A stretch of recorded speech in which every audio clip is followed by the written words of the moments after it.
스데반 집사님이 순교한 사건, 이것으로 예루살렘 교회에 큰 변화가 있었습니다. 어떤 일이 있었어요? 우리 1절로 한번 가봅시다. 1절 같이 해요. 그날에 예루살렘에 있는 교회에 큰 박해가 있어 사도회에는 다 유대와 사마리아 모든 땅으로 흩어지니라. 어떤 변화예요? 흩어지는 일이 생겼어요. 교회가 자꾸 모여야지. 오늘도 지금 아직 못 오신 분들 계시니까, 자리가 조금 비니까 왠지 마음이 좀 그렇잖아요. 가득 찰 때 그 뿌듯함과 풍성함. 그런데 있던 자리가 비었어요. 든 자리는 몰라도 난 자리는 안다, 뭐 이런 얘기가 있잖아요. 비어있는 자리는 확실히 표시가 나요. 뿔뿔이 흩어져요. 전에까지 보였는데 없어요 지금. 왜요? 스데반 집사님을 죽일 때 앞장섰던 사람이 누굽니까? 사도, 나중에 사도 바울, 그렇죠? 사울로 불리던 그 청년, 그리고 그와 함께하고 있던 열혈 유대인들, 이 사람들이요, 스데반 죽이고 그걸로 마음의 가책을 받고 그렇지 않았어요. 결코. 이때다, 기회다, 예루살렘 교회를 박멸하려고 아주 그냥 때를 만났다, 그렇게 생각한 거죠. 신자들을 색출합니다. 집에까지 쳐들어갑니다. 잡아서 끌어다가 옥에다 쳐넣었습니다. 그렇게 지금 빈자리들 어떻게 됐어요? 갇힌 사람들이 있었고요. 또 어떤 사람들이 있습니다. 어떤 사람들이에요? 체포되고 투옥되지 않은 사람들은요, 예루살렘을 떠났어요. 발각됐으니 있을 수가 없어요. 흩어졌습니다. 유대와 사마리아 여러 땅으로 흩어졌다, 그렇게 되어 있습니다. 흩어져서 뭐 했어요? 복음을 전했다고 되어 있습니다. 그 중에 스데반과 같이 7 집사로 세워졌던 사람 중에 빌립 집사, 예수님의 제자 중에도 빌립이 있어요. 다른 빌립입니다. 이 빌립 집사님은 어디로 갔냐? 사마리아로 갔습니다.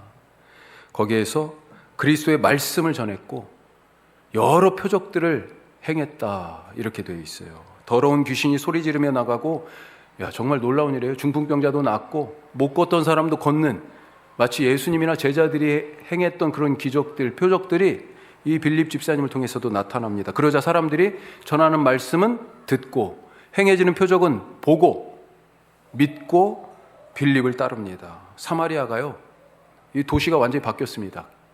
온 성이 기뻐했다. 오늘 읽은 말씀 9절부터 읽었는데 그 앞에 8절에 기쁨의 도시가 돼버렸어요. 왜 빌립이 사마리아로 갔습니까? 원래 계획에 있었어요?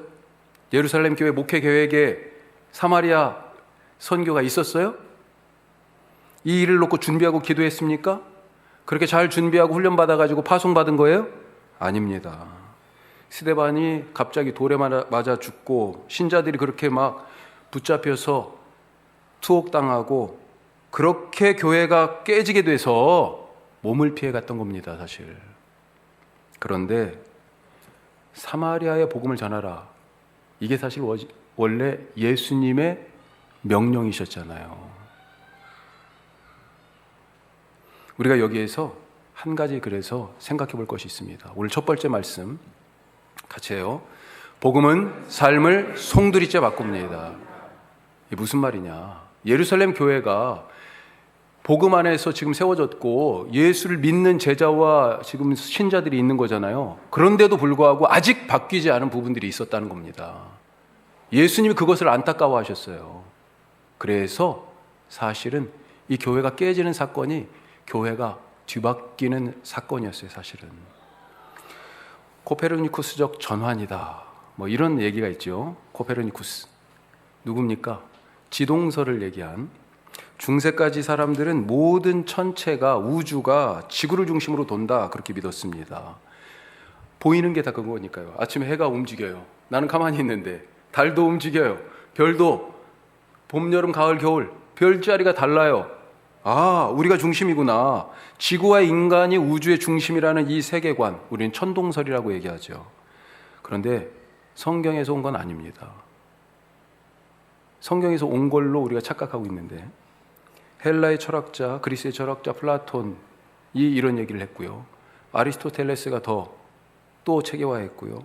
나중에 프톨레마이우스가 이것을 집대성의 우주에 대한 당시에 말하는 과학으로서의 이론으로 정립해서 얘기한 거예요. 이것이 기독교가 그 이후에 이 헬레니즘 세계에 전파가 됐잖아요. 그렇죠? 예. 이 그리스 문화와 철학이 지배하는, 정치적으로는 로마 제국이 다스렸지만 문화적으로 삶의 방식은 헬레니즘이었어요.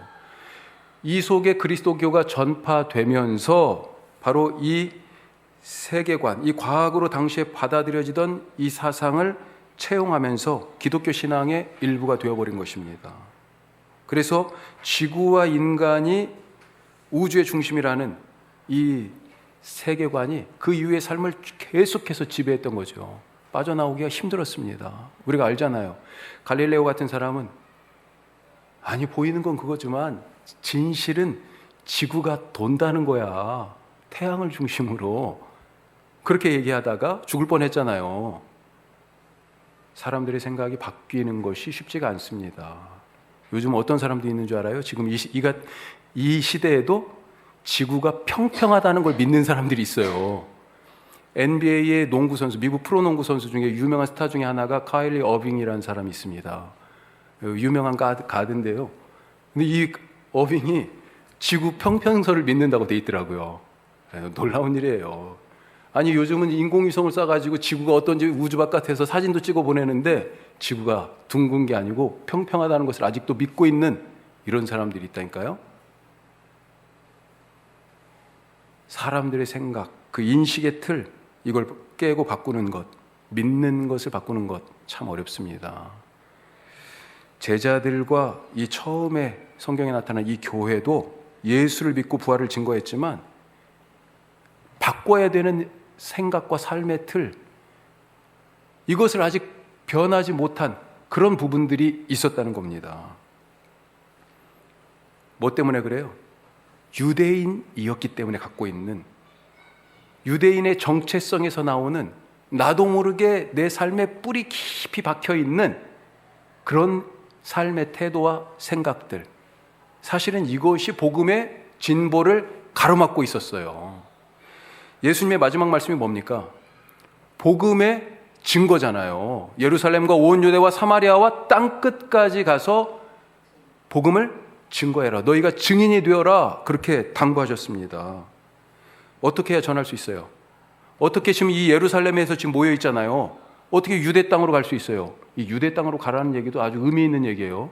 그 다음에 또 사마리아까지, 사마리아를 넘어서 이제는 땅끝까지 어떻게 전할 수 있습니까?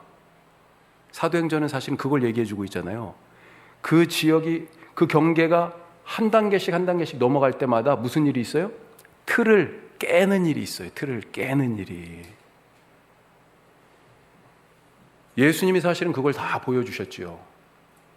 유대인들이 갖고 있던 생각과 삶의 틀을 자꾸 깨졌어요. 그걸 넘어가니까, 그걸 금기라고 그러잖아요. 그 선을 넘어가니까 이 사람들이 엄청 불편한 거예요. 예? 사마리아 땅에 가셨습니다. 유대인들은 어땠다고요? 갈릴리와 예루살렘, 이게 지금 그 사이에 사마리아가 껴있잖아요. 이 사마리아 땅을 혐오했어요. 왜? 이 사람들이 남과 북으로 지금 이스라엘 우리나라처럼 갈라졌잖아요. 솔로몬 이후에. 오랫동안 그 이후에 다윗 솔로몬 빼고는 그 다음 나라가 멸망할 때까지 그 수많은 왕들이요, 계속 대립하며 싸우고 전쟁도 하고 오랜 분단을 거치면서 이 북쪽의 사마리아가 먼저 북이스라엘이 멸망했잖아요. 아시리아가 멸망시키고 다른 나라 민족을 데려다가 여기다가 살게 해가지고 피를 섞어버렸습니다. 그래서 유대 사람들이요, 저 나쁜 놈들, 저거 이제 우리 민족 아니야, 이렇게 생각했던 거죠. 하여튼 그런데 그렇게 혐오하던 사마리아를, 그래서 유대인들은요, 차라리 사마리아를 통해서 가느니 요단강 건너서 요단 동편으로 돌아가자, 이렇게 다녔어요.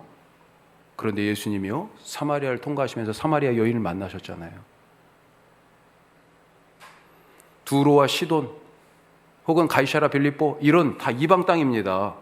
여기에 가서 복음을 증거하셨어요. 그래서 예수님께서 너희들도 사마리아 가라, 너희들도 이방 땅 끝까지라도 가라 말씀하셨던 것입니다. 어떻게 해야 갈 수 있어요? 틀을 깨야 갈 수 있어요. 유대인들이 금기시하는 일을 예수님이 수많이 하셨잖아요. 안식일에 병자들을 고치셨어요. 죄인과 몸을 파는 여인들과 세리들, 이들하고 친구가 되셨습니다. 세리장 삭개오의 집에 들어가가지고 거기서 주무셨어요. 예수님 제자 중에는요, 역시 세리 마태가 있습니다. 이게 무슨 얘기예요? 이런 사람들을 유대인들은요, 아유, 저 사람들은 유대인이긴 하지만 하나님 나라에서 버려진 사람들이야, 이런 취급을 했다는 거 아닙니까? 그래서 예수님이 예루살렘과 온 유대와 이 유대 땅에도 하나님 나라에 들어올 사람들이, 아니 하나님이 이미 구원하기로 작정하신 사람들이 있다는 것입니다. 교회 안에도 이 금기를 넘어가지 못하고 이 뼛속 깊이 유대인인 그 정체성을 넘어서지 못하고 교회 안에도 그런 이상한 일이 있었잖아요. 앞서 사도행전 6장 말씀에 무슨 일이 있었어요? 초대교회의 트레이드마크 중에 하나가 뭐예요? 우리 교회 하면 딱 떠오르는 게 유무상통, 가진 사람은 다 내놓고 없는 사람은 필요한 대로 가져 쓰는 그 구제의 일이 예루살렘 교회 하면 그거야. 그래가지고 사람들이, 안 믿는 사람도 저거 보면서 칭송했잖아요. 그런데 그 구제의 일에 헬라파 유대인들이 소외됐어요. 헬라파지만 이 사람들은 누구라고요? 유대인입니다. 그리고 무엇보다도 지금 같이 예수 믿는 그리스도인이에요. 한 신자예요, 한 교회에. 그런데 누구는 구제해주고 누구는 안 줘요. 안 나눠줘. 왜요? 헬라파라서. 같은 유대인인데도, 같은 교인인데도 너희들은 이 유대 땅에서 태어난 사람이 아니고 출생이 어디서요? 헬라 지역, 다른 유대 바깥에서 태어난 유대인들이라서 2등으로 취급하는 거예요. 야, 이 정도라니까요. 예? 그런데 생각지도 못했던 혁명적인 사건, 복음에 있어서 이 코페르니쿠스적 전환이 되는 그런 사건이 일어났습니다. 이 초대교회 스데반의 순교가 바로 그거예요. 이 순교로 말미암아 예루살렘 교회가 깨졌어요. 성도들이 아까 말씀 읽었잖아요. 흩어졌습니다. 흩어졌어요. 예수님이, 교회가 자기 몸이잖아요. 예수님이 당신의 몸을 깨뜨리신 것입니다. 예수님이 다시 십자가에서 죽으신 거예요. 사실은 왜 그렇습니까? 모두가 유대인인 이 예루살렘 교회의 신자들이 잘못된 신앙의 틀을 갖고 있었기 때문에, 그것 가지고는 복음이 사마리아와 유대와 사마리아와 땅끝까지 갈 수 없었기 때문에, 그래서 복음의 하나님 나라가 모든 이들에게 증거되도록 하기 위하여서 이 스데반의 죽음을 통하여 자기 몸인 교회를 깨뜨리신 거예요. 예루살렘 교회가 깨졌습니다. 그래서 어떻게 되었어요? 어떻게 됐어요? 믿는 자들이 흩어져서 사마리아 같이 생각지도 않은 곳에서 드디어 다른 교회가, 새로운 교회가 사마리아도 생기고요, 가이사라에도 생기고, 이후에 이 빌립 집사가 가이사라로 갑니다. 나중에 바울을 만나요. 거기서 붙잡히러 올 때 또 어디에 생겨요? 이방 땅, 시리아의 안디옥 같은 데 가서 생기고요. 사도 바울이 로마의 교회 세운 게 아니에요. 누가 세웠는지 몰라요. 물론 전설로는 베드로가 세웠다 이렇게 얘기하고, 베드로를 로마 교회에 처음 죽여라 그렇게 가톨릭 교회는 주장하지만, 하여튼 곳에 이 그리스도인들이 가서요 복음을 증거하고 세우기 시작했습니다. 어떤 말씀이 생각납니까? 예수님의 이 말씀 생각나요. 요한복음 12장 말씀. 자, 이렇게 돼 있죠. 내가 진실로 진실로 너에게 이르노니. 복음의 능력을 지금 얘기하는 거예요. 어떻게 해요? 같이 읽어요. 한 알의 밀이 땅에 떨어져 죽지 아니하면 한 알 그대로 있고 죽으면 많은 열매를 맺느니라. 아멘.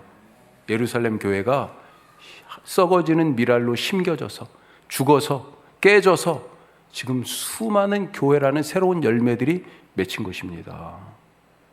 내 생각이 죽어야 예수님의 생각이 살아난 것입니다. 내 생명이 죽어야 예수님의 생명이 열매 맺어요. 내 말이 죽어야 예수님의 말씀의 권능이 나타나는 것을 믿으시기 바랍니다. 자, 이렇게 틀을 하나 깼어요. 그런데 이거 가지고 돼요? 또 깹니다. 주님이 또 깨요. 10장에 가면 무슨 사건이 있어요? 베드로가 나타납니다. 베드로가 꿈을 꿔요. 기도하던 중에 하나님께서 나타나셔요. 더러운 것들이 막 광줄에 담겨서 내려오잖아요.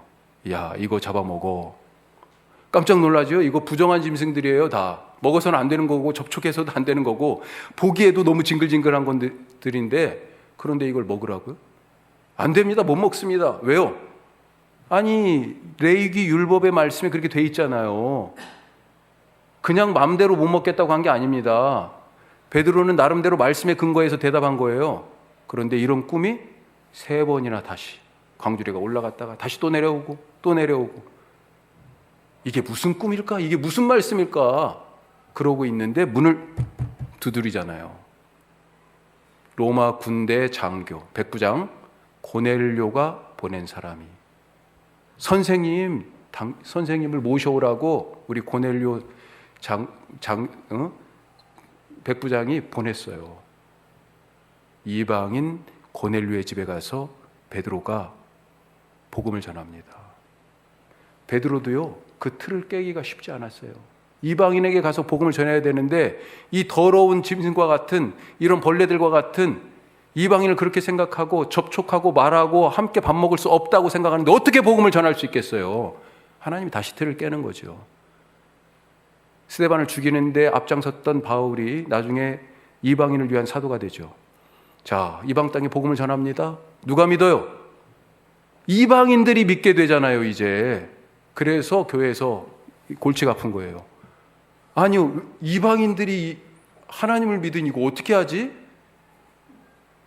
왜 그게 걱정입니까? 그런데 유대인들 중심의 이 처음 교회는 걱정이었어요. 이들을 어떻게 하나님의 자녀로 받아들일 수 있지? 그래서 회의를 했습니다. 그게 사도행전 15장에 나오는 말씀이에요. 어떻게 이들을 받아들일 수 있을까? 이들이 구원받는 사건을 우리가 어떻게 해석하고 받아들여야 될까? 또 한 번의 틀을 깨는 그런 작업이 있게 된 거죠.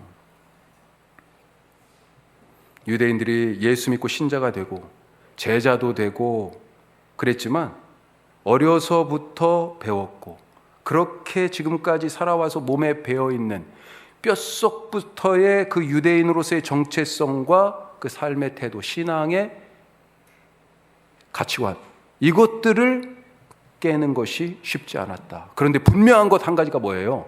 그 틀을 깰 때마다 이 사람들의 삶의 지평이, 하나님 나라의 지평이 넓어졌다는 것입니다. 그래서 결국은 어떻게 됐어요? 예루살렘을 넘어서 온 유대 땅을 넘어서 사마리아를 넘어서 땅끝까지 복음을 증거되었다라고 선언하고 있는 것이 사도행전의 기록 아닙니까? 오늘 말씀에 나오는 이 사마리아 성의 마술사 시몬도 그렇습니다. 그가 빌립 집사를 만나서 어떤 사람이 됐어요? 자, 보세요. 13절 앞부분만 보면 같이 해요. 시몬도 믿고 세례를 받은 후에 전심으로 빌립을 따라다니며. 야, 이제 예수 믿고 사람이 변한 것처럼 보입니다. 그런데 진짜 변했어요? 우리가 말씀 지금 읽었지만 아까 본문의 말씀을 쭉 읽었지만 토요일 날 카톡으로 이게 가면 성경 말씀 읽어보셔야 돼. 미리 읽어보고 오셔야 돼. 예, 여기서 한번 읽어가지고 이게 무슨 말씀인가 때로는 막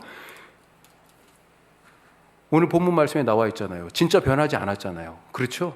겉으로는 변한 것 같은데요. 그의 근본이 바뀌지 않았습니다. 송두리째 통째로 아직 변하지 않았어요. 우리가 서구 사회를 놓고 볼 때, 야, 이제는 기독교가 후퇴했다. 물론 맞는 말이에요. 하지만 우리 사회에 비하여 볼 때 아직도 여전히 기독교 사회 맞습니다. 기독교 문화가 지배하고 있어요.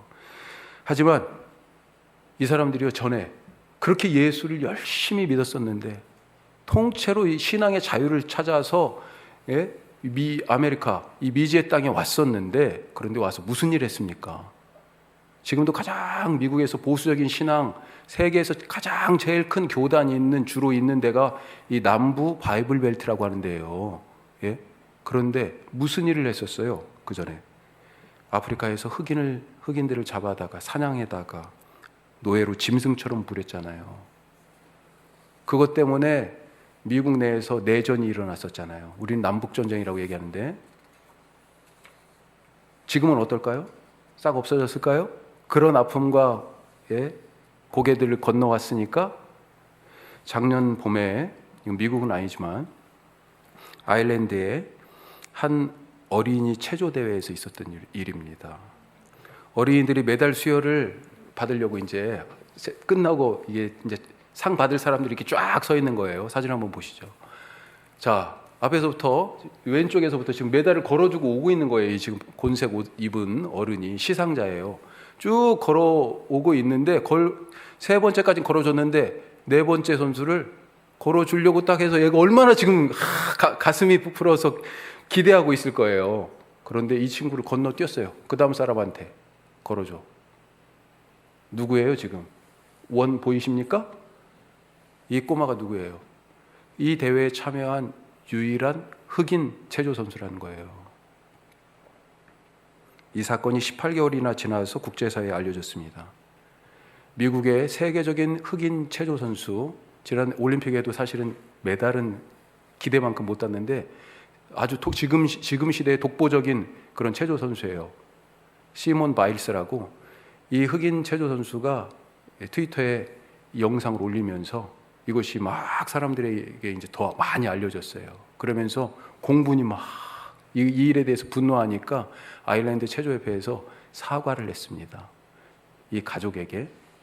그런데 사과에 뭐 때문에 지금 이런 일이 있어요? 이게 지금 차별한 거잖아요.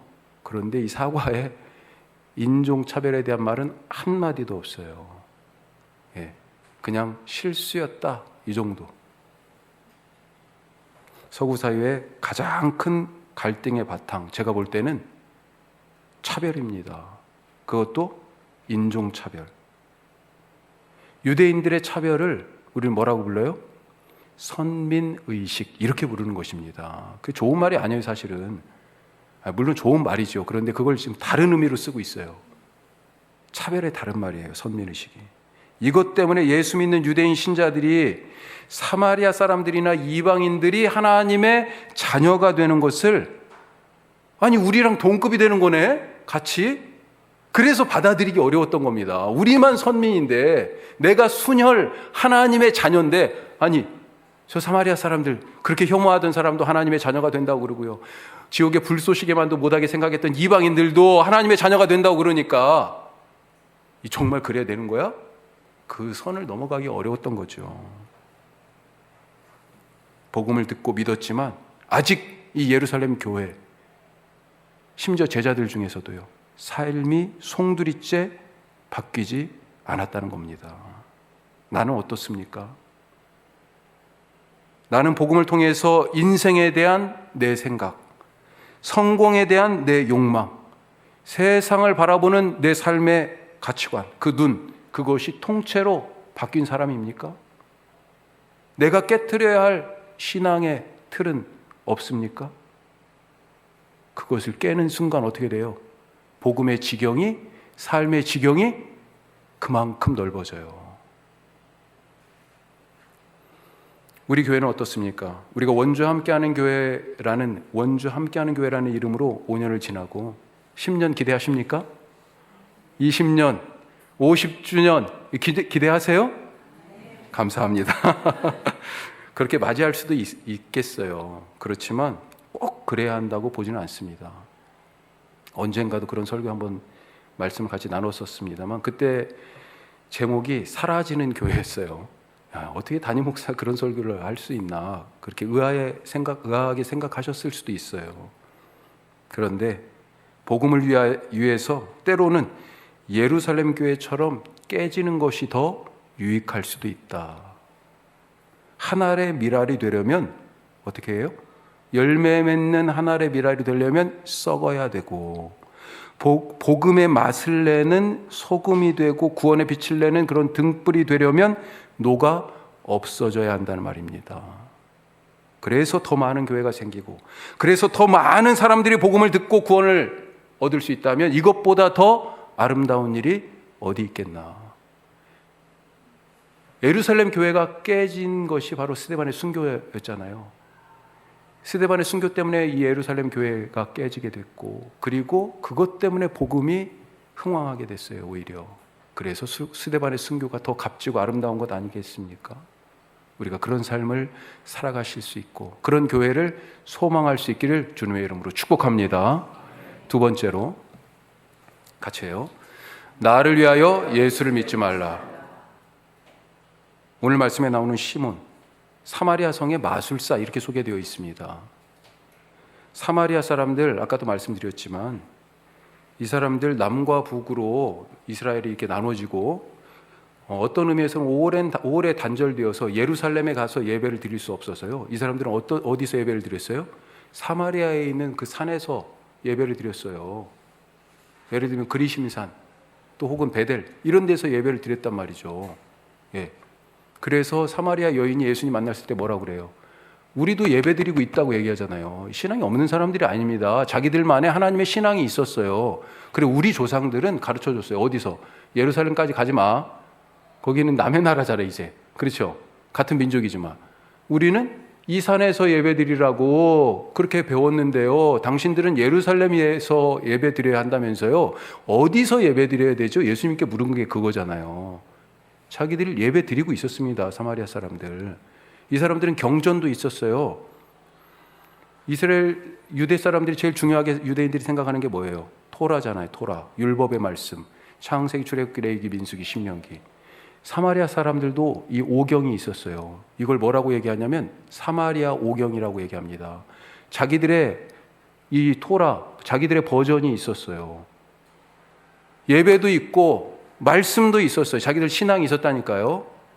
그래서 지금 이 시몬을 보고 그 전에 뭐라고 불렀어요? 크신 하나님의 능력, 그가 행하는 일을 보고 별명을 그렇게 붙였어요. 야, 시몬이 뿌듯했죠. 그렇게 존경을 받고 주목을 받았습니다. 그렇게 인정을 받았어요. 그런데 빌립 집사님이 와가지고요, 예, 하나님에 대한 말씀 전하고 여러 표적을 보이자 사람들이 이제 빌립을 따라갑니다. 믿고 세례를 받아요. 시몬도요, 이 결국은요 그 대열에 합류합니다. 왜요? 그게 지금 이 사마리아 지금 흐름이에요. 지금 유행이에요. 예. 예루살렘 교회가 사마리아에 이렇게 복음이 증거되었다라고 하는 소식을 들었습니다. 그래서 베드로와 요한 두 사도를 급파합니다. 자, 사도들이 와가지고요 보니까 예수 이름으로 세례를 받긴 했는데 성령이 이들에게 임하지 않았어 아직. 그래서 기도하기 시작합니다.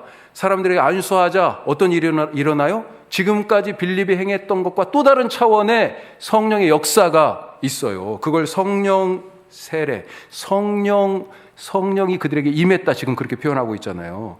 그 모습이 구체적으로 어떤 것인지는 나와 있지는 않지만 하여튼 사람들이 성령을 받는 것을 지금 보고 있어요. 자, 그러자 이 시몬이 무엇을 제자들에게 요청해요? 18, 19절 한번 보십시다. 자, 18, 19절 같이 해요. 시몬이 사도들의 안수로 성령 받는 것을 보고 돈을 들여 이르되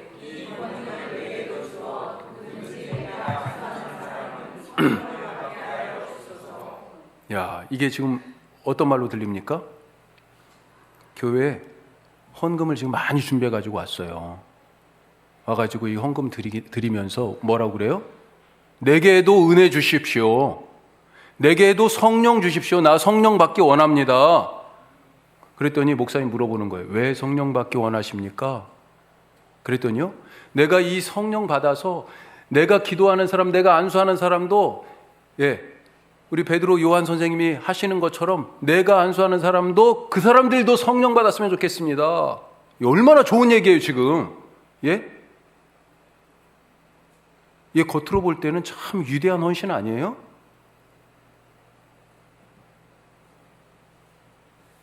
솔직히 저도 목사로서 이런 능력이 있었으면 좋겠다, 이런 생각 안 하겠어요? 했죠. 지금도 가끔 그런 생각이 들 때가 있죠. 그리고 사실 구하는 부분이기도 해요. 내가 말하면 이분들이 위로받고 마음을 바꾸고 삶의 용기를 내고 힘을 얻었으면 좋겠다. 저는 정말 설교 잘하시는 목사님들 많이 부럽습니다. 예. 내가 손을 얹어 기도하면 아픈 분들이 낫고, 어제 우리 신영숙 어머님하고 기도하는데 그런 마음이 너무 간절하더라고 진짜. 예? 새 살이 돋아나고 금방 그냥 벌떡 일어나셨으면 좋겠다. 내가 가서 개업 예배 드리면 그 집 장사 잘 되고, 장진우 식당 잘 되잖아요. 네. 원주 맛집이에요. 내가 가서 기도하면 귀신이 막 떠나가고 그렇게 온전하게 다 회복됐으면 좋겠다. 제가 부목사로 서울에서 목회할 때 그런 생각이 들었어요. 한 1,500명, 2,000명 가까이 되는 이 교회, 내가 목회하면, 내가 담임 목사하면, 엉뚱한 생각한 거죠. 금방 5,000명 이상 만들 수 있겠다. 예? 이런 자신감, 이런 교만이 충만해 있던 때가 있었습니다. 예. 물론 때때로 아픈 사람이 낫기도 하고 사업이 잘 되기도 하고 귀신 들렸던 아기가 막 정신이 온전해지기도 하고, 또 어떤 분은요, 하나님이 저한테 가라고 그랬다는 거예요. 오셔서 뭘 물어보냐면 번호를 알려달래. 제 휴대폰 번호가 아니에요. 로또 번호. 하나님이 알려주셨대요. 자기한테 번호 몇 개 알려주시고 저한테 뭐 하나인가 두 개인가를 저한테 가서 알으라고 숫자를 맞춰야 된다는 거예요. 예? 제가 그 정도로 신령한 목사였습니다. 예. 이게 다 뭡니까? 욕망이죠, 욕망. 욕망을 신앙으로 착각하는 경우들이 참 많이 있습니다. 욕망은 자기 자신도 속여요, 사실. 겉으로는 하나님께 영광이라고 할 것입니다. 하지만 하나님은 아세요. 네가 과연 나의 영광을 위하여 이것을 구하는 것이냐. 마술사 시몬은 하나님의 선물을 돈 주고 사려고 했습니다. 왜요? 전에 자기가 누렸던 그 명예와 존경과 영광이 그리웠던 거예요. 그걸 회복하고 싶었습니다. 다시 주목받고 싶었어요. 잃어버렸던 그 자리를 회복하려고 보니까 요즘 시대의 이 사마리아 성에서 뭘 해야 돼요? 예수를 사용해야 돼. 예수 모르면 아무것도 안 돼. 예? 예수를 사용해야 성공하는 거예요. 지금 트렌드가 이 사람은 어떤 거예요? 지금 트렌드에 민감한 성공주의자예요. 그래서 돈이라도 주고 그 예수 이름으로 성령도 받고 나도 그런 권능을 행하고 싶었던 것입니다. 왜요? 옛날 그 자리에 다시 올라가기 위해서. 그의 이름을 그래서 시몬, 영어로 사이먼이에요. 다음 장 보여주시면 그 이름에서 뭐가 나왔어요? 성직매매라는, 사이먼이라는 이 영어 단어가 나왔어요. 우리 교회, 우리가 그 전에 임직할 때 제가 그런 당부도 했습니다. 헌금하지 마시라고. 임직하면서 다른 때 헌금하시라고 하시려면.